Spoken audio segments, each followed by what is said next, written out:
Bueno, y seguimos de charla en charla y ya la tenemos en comunicación a la doctora en comunicación y licenciada en sociología por nuestra queridísima UNLP, docente, investigadora de CIAPE Claxo y autora de libros fundamentales para poder entender un poquito el presente, como en Geopolítica de las Tecnologías de la Información y la Comunicación, y también tiene Ética, Poder y Tecnologías.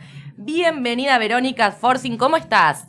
Hola, ¿cómo están, chicas? Un gusto estar acá. Hola. Muy lindo el programa. Qué lindo, Verónica, qué lindo. La verdad que otro día te tenés que venir acá, porque la verdad que con todo lo que sabés y todo lo que te queremos preguntar, tendrías que estar todo el programa. Bueno, gracias. Aprovechando gracias, que sos de acá de La Plata. Bueno, antes que nada, yo lo que te quiero pedir es que con tu gran capacidad docente nos expliques un poco qué es el gemelo digital en nuestra vida por ahí cotidiana, y a su vez, teniendo en cuenta esto que vos repetís bastante, que solés decir que la tecnología no es neutra, sino que está influida por fuerzas económicas y políticas. Bueno, ¿cuál es para vos la intencionalidad de Milei con este anuncio que hizo así con bombos y platillos? La real intención. La real intención, claro. Tal cual. Sobre todo en un sector que había desfinanciado, que no venía dando ninguna gestión hasta ahora, y de golpe, bueno, como miren lo que estoy haciendo. Tal cual, tal cual. Esa contradicción tan evidente, ¿no? Que se venía desfinanciando los programas sociales, todo lo que fue el Ministerio de Desarrollo Social, que ahora es el Ministerio de Capital Humano. Y ahora parece que entramos al futuro, ¿no? Con esa idea de gemelo digital social. Claro. Bueno, a ver, primero me parece que está bueno como lo plantean ustedes, ¿no? ¿Qué es un gemelo digital? Un gemelo digital es una representación virtual que puede ser de tanto de las personas como de funcionamientos de la sociedad. Para construir un gemelo digital, es decir, un gemelo nuestro, de ustedes, mío, o del funcionamiento de sectores sociales, de movimientos sociales, o de la sociedad argentina en general, se necesita muchísima cantidad de datos de lo que hacemos todos los días. Claro. No solo de la huella digital, sino también de lo que hacemos offline, ¿no? Fuera de línea. Cómo nos manejamos, hacia dónde vamos, también de nuestras estructura hasta genética, miren lo que les voy a decir, nuestro estado de salud, qué trabajos tenemos, o si estamos desempleados, obviamente cuántos hijos tenemos, cómo es nuestra casa. Total. Todos los datos nuestros se necesitan para construir una copia de nosotros en el mundo digital. ¿No? Que ahí ya hay un problema estructural, porque nadie nos preguntó y no hay un debate real de cara a la sociedad de qué se hacen con nuestros datos. Y más allá de que tenemos una ley de protección de datos personales que es muy vieja, que es del 2020, pero bueno, está vigente, y esa ley habla de que los datos se tiene que mostrar la trazabilidad de los datos, se tienen que cuidar los datos personales, hay algunas líneas básicas que por lo menos están planteadas ahí que esto no lo estaría cumpliendo. Entonces, el Estado lo que dice es, aprovecho todos los datos que tengo de los planes sociales, de los programas sociales, los cruzo con ANSES, cruzo con PAMI, cruzo con todos los datos que son del Estado, y con eso yo tengo una capacidad de comprender cómo funcionan los que son los que hoy tienen los programas sociales. No quiero decir la palabra beneficiarios porque no son beneficiarios, tienen derechos y por eso tienen la necesidad de tener estos programas sociales.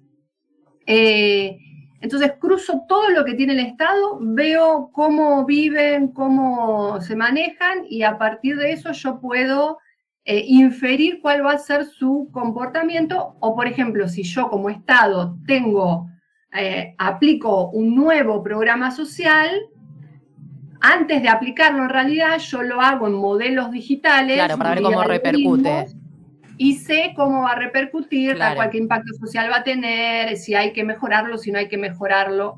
Digamos, hasta ahí es el cuentito, ¿no? Sí, claro. Que nos muestra, ese video que salió por todos lados. Ahora, la realidad es que el Estado no tiene inteligencia artificial, no tiene un software capaz de construir una matriz de datos, cruzando todos los datos del Estado, más los nuevos que se pueden llegar a recopilar, no tiene esa capacidad porque justamente viene desarticulando al SAT. Darle con la motosierra. Claro. Exactamente, de hecho tenemos, no sé si ustedes saben, pero nosotros compramos una supercomputadora en el gobierno anterior, que hay pocas supercomputadoras a nivel mundial, hay apenas 10 supercomputadoras, y está juntando telarañas en el galpón del Servicio Meteorológico Nacional. Para que nos demos una idea de cómo este gobierno lo que está haciendo, por un lado, es desactivar nuestra soberanía digital, incapacitarnos en términos de soberanía digital. Entonces la pregunta es, ¿con quién a qué software se va a usar para cruzar toda esta información? Y acá vamos al aspecto más siniestro y de pérdida de soberanía, que seguramente, por todo lo que venimos analizando, este entrecruzamiento de datos y esta incluso succión nueva de datos nuevos de cada uno de nosotros, se va a hacer vía Palantir. Era lo que te iba a decir. ¿Qué tenía que ver en todo esto Peter? Porque Peter Thiel está acá, ya está con la familia, todo acá. Exactamente. Ya es parte de la familia de Santiago Caputo, de Schwarzenegger, ¿no? De todos. Claro. Y Peter Thiel, que está en Argentina todavía, que se compró esa mansión en Barrio Parque, ¿no? Si no me equivoco. Bueno, y ya tuvo reuniones con muchas de los ministros del Estado Nacional, le ofrece a Milei su software para hacer estos gemelos digitales. Bueno, y ahí, porque el Estado no tiene capacidad para hacerlo. Claro, tal cual. Ellos están insistiendo que no van a contratar a nadie, ¿no? Porque a partir de esto comenzaron a salir los especialistas, como vos incluso, a decir, bueno, ojo, acá está Palantir dando vueltas hace rato, ya está instalado acá con la familia, ¿no? Ha tenido muchísimas reuniones, pero bueno, no todo el mundo sabe quién es Peter Thiel y, bueno, y lo que Palantir ha hecho en los últimos tiempos. Quisiera que por ahí nos cuentes un poco, ¿no? Porque sí, por ejemplo, sí sabemos que en el conflicto que se desató Irán, Estados Unidos, hubo sí una bomba que cayó sobre una escuela y murieron un montón de niñas, y esto tiene relación con Palantir. Estaba el software con Palantir, claro. Claro, tal cual. Quiero que nos cuentes un poco eso para, bueno, saber de quién estamos hablando y de qué empresa estamos hablando y qué tan fiable es esa empresa. Claro. Bueno, Palantir, como ustedes dicen, el CEO, la realidad del presidente, es Peter Thiel, el CEO es Alex Karp, que sacó un libro hace muy poquito que se llama República Tecnológica, Poder Duro, Inteligencia Blanda. Y Peter Thiel y esta empresa Palantir es parte de lo que se llama la línea neoreaccionaria, dicho por ellos, no es un mote que le estoy poniendo yo, sino una línea neoreaccionaria dentro del Silicon Valley, que junto con Anduril y junto con las empresas de Elon Musk conforman la línea dura de Donald Trump y de su mirada militarista del Silicon Valley, de cómo estas empresas hoy tienen que, dicho también en este libro, devolverle al Estado todo lo que el Estado les dio. Más allá que después dicen que el Estado no tiene que regular, ¿no? Pero sabemos que no es así, que después se financian a través de los estados nacionales. Palantir es una empresa específica de software que lo que hace justamente es especializarse en el entrecruzamiento de datos. Tiene la capacidad de cruzar en tiempo real gran cantidad de información y construir perfiles psicosociales de cada uno de nosotros.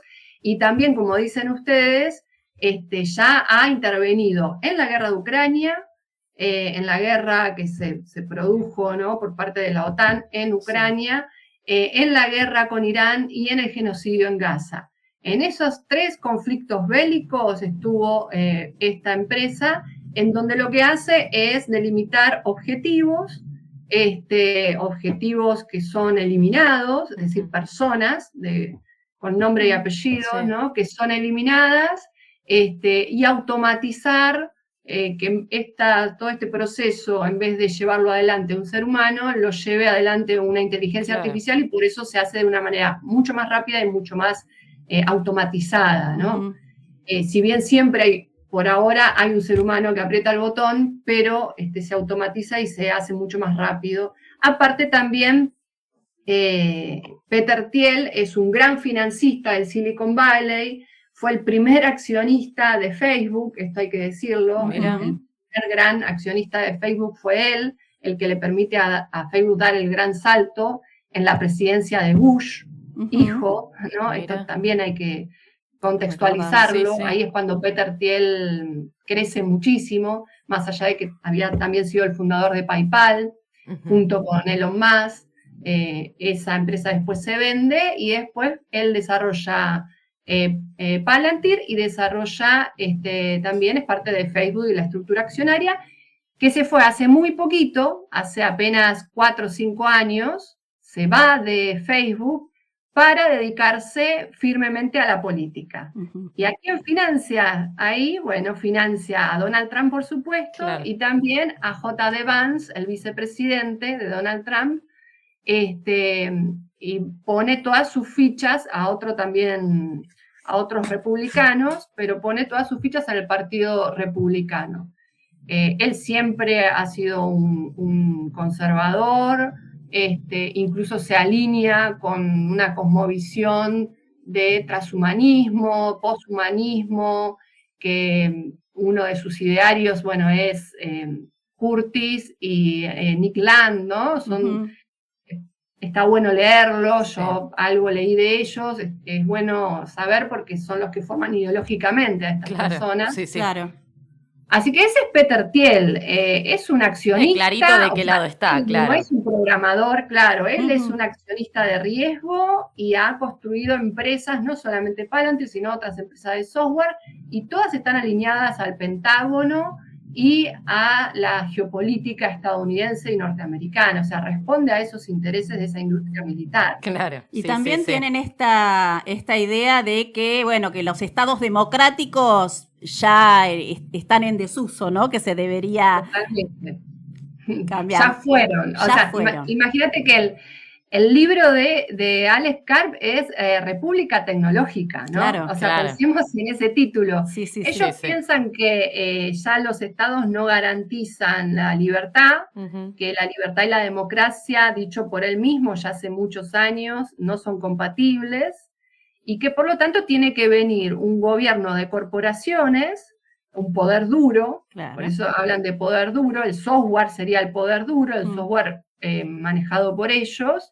Tiene que venir estas grandes corporaciones a organizar las sociedades. Entonces, los estados ya no tienen nada que hacer, porque incluso la democracia ya no garantiza la libertad, por lo tanto son las corporaciones las que ahora, las corporaciones tecnológicas, las que venimos a ocupar ese espacio. Eso decididamente vinieron a la Argentina y así hacen negocios también con algunos otros países y avanzan en el Estado Nacional. Y, digamos, me contaban hace poco que vienen nuevos despidos a los trabajadores del Estado, ¿no? La política de Milei es no solamente achicar el Estado, sino privatizar, ¿no? Todas las públicas. Y esto va de la mano de esta mirada neorreaccionaria que es el Estado ya no tiene función más que la de algunas funciones básicas, en realidad es de permitirle a ellos seguir haciendo bicicletas financieras, ¿no? Y seguir pidiendo préstamos que nunca llegan a la gente. Pero después el resto de las funciones las tienen que ocupar las corporaciones. Claro. Estamos hablando con Verónica Sforzin y ellos, si bien siguen insistiendo con que no, que Palantir no, que va a ser un equipo niegan, como niegan todo, propio, que además no existe este equipo propio porque, o sea, es un trabajo que es muy complejo, es masivo, no se podría hacer, ¿no? Pero ellos dicen que esto va a servir, este gemelo digital va a servir para optimizar recursos. Pero también dicen, y muchos especialistas, incluso vos también creo que lo has dicho, que busca predecir el conflicto social. Justo ahora, en este momento en que estamos viendo que, bueno, que la imagen de ellos va en caída, que esta cosa de la gente ya no aguanta, le dicen, sí, tenés que aguantar porque ya va a venir, ya vamos a ser un país del primer mundo, pero la gente como que ya no aguanta más. Entonces, ¿no nos lleva un poco a desconfiar realmente para qué va a ser utilizado este gemelo digital? Porque para ayudar a los más vulnerables ya sabemos que es un espionaje. ¿No? Justo claro. Para ayudar a los más vulnerables me parece que había muchísimas más medidas que tomar antes que hacer un gemelo digital. Por ejemplo, no dejar podrir la comida en los galpones, arrancarlos por ello. Nada más. Sí. Les llegue la comida a los comedores, algo tan básico como eso, el tema de la redistribución de la riqueza, todo el achicamiento del aparato productivo que está produciéndose, incluso el de financiamiento a la ciencia, a la educación universitaria, el desarmar toda la estructura de ARSAT y también todo lo que es la estructura, que no es menor, la estructura de todo lo que es la industria estratégica, claro. Como los reactores nucleares que tenemos y demás. Entonces yo creo que hay que preocuparse, coincido con estas posturas de otros también analistas, en que el Estado, como está hoy, no tiene la capacidad de construir estas matrices con algoritmos y ¿dónde va a estar el servidor? Digamos, que va a cruzar, claro, donde se va a guardar esta información que va a estar entrecruzada. Claro. Digamos eso, ¿dónde va a estar el servidor? ¿Qué va a ser el servidor que tiene ARSAT de Benavides, en donde está? ¿O va a ser los servidores de Apple o claro, de Google, que están en Estados Unidos? ¿Cuál va a ser la nube que se va a usar, donde se van a guardar todos estos datos? ¿Y cuál lo que tienen que decir directamente, en vez de negar que se va a hacer con Palantir, es decir, bueno, ¿qué software se va a utilizar? Claro. Digamos, eso es lo que tenemos que exigir. Auditar el software que la población y el Estado, con los organismos que tengan, y con el Senado y con diputados, podamos auditar los algoritmos que se van a utilizar, el software que se va a utilizar, claro, y los datos, saber la trazabilidad de estos datos. Yo coincido con este análisis. Justo cuando el FMI también le da un nuevo préstamo a este gobierno, esto se produce junto cuando se va a hacer esta estructura de gemelos digitales, junto con la caída de aceptación de Milei, de las medidas del gobierno de Milei, con esta caída de imagen positiva del gobierno. Y me parece que esos son factores que tenemos que unir en el análisis, porque esta estructura de hipervigilancia que adquiere este gobierno, que dicho por Milei mismo viene a destruir el Estado, lo que también puede hacer es predecir escenarios políticos electorales y predecir dónde van a producirse posibles estallidos sociales frente a este achicamiento del Estado y claro, del aparato productivo. Entonces, adelantarse a eso implica que, o por un lado, la política pública vaya específicamente a esos sectores y a bajar un poco, digamos, el nivel de conflicto social, sí, o también avanzar en una guerra psicológica. Claro, sí. Que rompen el lazo social, que hoy tenemos el gran ejemplo, y no sé si me estoy extendiendo o no, pero bueno, que es el de las cajeras, ¿no? Que muchas mujeres en los barrios, que sabemos que son las mujeres las que sostienen los merenderos, sostienen las ollas populares, hoy muchas de ellas lamentablemente están cayendo en ser cajeras. Cajeras es esto de apostar en los casinos virtuales y tienen que estar todo el tiempo conectadas en el celular. Claro. Y esto es, digamos, una estructura construida desde estas corporaciones que nos hacen creer que vamos a llegar a fin de mes a partir de especulación y de apuestas, de criptomonedas, en vez de estar organizando el barrio, ¿no?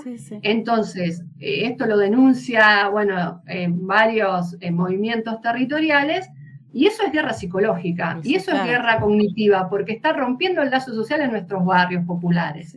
Entonces, yo diría que esta capacidad que están teniendo de predecir, lo que va a permitirles es saber dónde tienen que hacer foco en su guerra psicológica, que implica todas estas gran mentiras de ser influencer, de apuestas en criptomonedas, y bombardearlos con propagandas, con mensajes, con también discursos de odio. Que ya sabemos que en todas las últimas elecciones estas corporaciones han hecho injerencismo en América Latina, ¿no? Es cierto, es cierto. Y un poco, bueno, vos planteabas el panorama del país, ¿no? En este momento de desocupación, de cierre de empresas, de trabajadores cada vez más precarizados, esta reforma laboral que, bueno, que también es terrible. El crear un gemelo digital que, entre otras cosas, puede copiar el comportamiento de un trabajador para después desecharlo. De hecho, hoy escuchaba que en Estados Unidos una empresa que tiene 150.000 empleados había despedido al 20% de su personal, que eran 30.000 personas, por WhatsApp, que me hace acordar a lo que pasó, a lo que Milei hizo, ¿no? Apenas por WhatsApp. Y justo esas personas eran las que habían entrenado a la IA a hacer el trabajo. O sea, este gemelo va a traer más desocupación. Con lo cual no estamos ante ese peligro de que la desocupación encima aumente aún más. Las empresas utilizan este concepto de gemelos digitales, la construcción de gemelos digitales para reemplazo de mano de obra. Claro, se hace el gemelo digital, como ustedes dicen, entrenando inteligencia artificial. Pensemos, por ejemplo, en las modelos. Por contrato, ¿no? Las obligan a que tener sensores en todo su cuerpo. Entonces, una vez que hacen la copia de las modelos de ropa, después se utiliza su imagen de inteligencia artificial para probar nuevas ropas, nuevos vestidos. Entonces ya la trabajadora no se utiliza más, porque todo lo que nos aparece en redes sociales está hecho por inteligencia artificial, gemelos digitales, ¿no? Por personas que están creadas con inteligencia artificial. Entonces, ya las empresas, los gemelos digitales lo utilizan para tienen ese objetivo, tienen el objetivo de entrenar, y esto sin duda que cuando se aplique, imagínense que se va a aplicar hacia adentro del Estado Nacional también, entonces corremos todo el riesgo de que estemos entrenando a la inteligencia artificial para cumplir. Que se va a quedar con nuestro trabajo. Al no estar regulado, al no estar regulado y que la población no tiene acceso realmente a lo que se está haciendo en política pública, puede pasar, sin duda, es lo que ya está pasando, ¿no? Claro. Bueno, te quiero tener acá algún día, porque te quiero tener. ¿Están en La Plata? Estamos acá en La Plata, acá, en Tolosa. En los galpones de Tolosa, acá en Radio Trinchera. Estamos muy cerca. Bueno, entonces ya vamos a hablar para que vengas, porque tenemos mucho que hablar. La verdad nos queda un montón para hablar, pero bueno, puntualmente en este tema, ¿no? Que es como el que tenemos ahora, que es supuestamente lanzamiento, que dice que no va a tener nada que ver con Palantir, pero prácticamente tiene todos los números Palantir, para ser quien quiera hacer este gemelo digital. ¿Qué podemos hacer como ciudadanos para evitar esto que se nos viene? Sí, bueno, primero, por supuesto que nos tenemos que organizar y nos tenemos que formar, ¿no? Nos tenemos que formar en estos temas digitales que a veces los vemos como muy lejanos, y también se han encargado de que nos parezca chino básico. Sí, totalmente. Claro, que hay muchos, yo siempre digo que hay muchos humos y espejos, hay muchos mitos, ¿no? Y en realidad es fácilmente entendible cómo funciona. Tiene que haber una ciudadanía digital. Tenemos que también pedir acá en provincia, ¿no? Que avancemos en una educación digital que nos permita problematizar las mediaciones. Y en este caso de los gemelos digitales, y le tenemos que pedir al Estado, como decía antes, primero la protección de los datos de cada uno de nosotros, aplicando o no aplicando la ley. Creo que el Senado ya está avanzando, el Senado de Diputados está avanzando en un pedido de auditoría respecto de esta presentación que se hace así por redes sociales, de cómo va a funcionar. Y después comprender que el Estado, para no perder soberanía, porque esto es una pérdida de soberanía político-estatal, Los estados tienen que guardar los datos personales, se tienen que quedar en el país, tenemos que poder saber la trazabilidad de los datos y auditar los software que se van a utilizar. Los software tienen que ser de código abierto que se van a utilizar, no tienen que ser privados y amparados por las leyes de seguridad privada, porque ahí perdemos. Es lo que está pasando con las cámaras de vigilancia. Se compra el software de paquete cerrado, entonces el Estado no puede auditar. Bueno, no pueden ser software privados si van a estar en algo tan sensible, y se van a utilizar para algo tan sensible que es los programas sociales y esta construcción de una Argentina virtual para adelantarse al funcionamiento de los argentinos, ¿no? Perfecto, la verdad que, clarísimo. Gracias. Nos encantó charlar con vos. Vamos a seguir charlando esto porque, esto va a traer cola, me da la sensación. Pero también tenemos muchos otros temitas que, nos lo explicás tan fácilmente que nos encantaría poder contar con vos en una charla un poquito más larga. Te agradecemos un montón, Bueno, un gustazo y estoy a disposición. Un gran abrazo. Dale, gracias, Vero, gracias. Hasta luego, nos vemos. Bueno, la verdad que sí. Atención, la justicia, ¿no? Si bien en algún momento tiene que hacer algún amparo, atención a los legisladores, a todo esto que dice Verónica, porque el riesgo es grave. Estamos hablando de nuestra soberanía. Sí. El riesgo es grave y en esto de, no entendemos nada o nos están hablando de otros temas, ¿viste? Aprovechan a hacer bombas de humo por otro lado. Mientras tanto, se están quedando también con nuestra soberanía digital. Nos están escaneando y nos están Así clonando. Bueno, seguimos.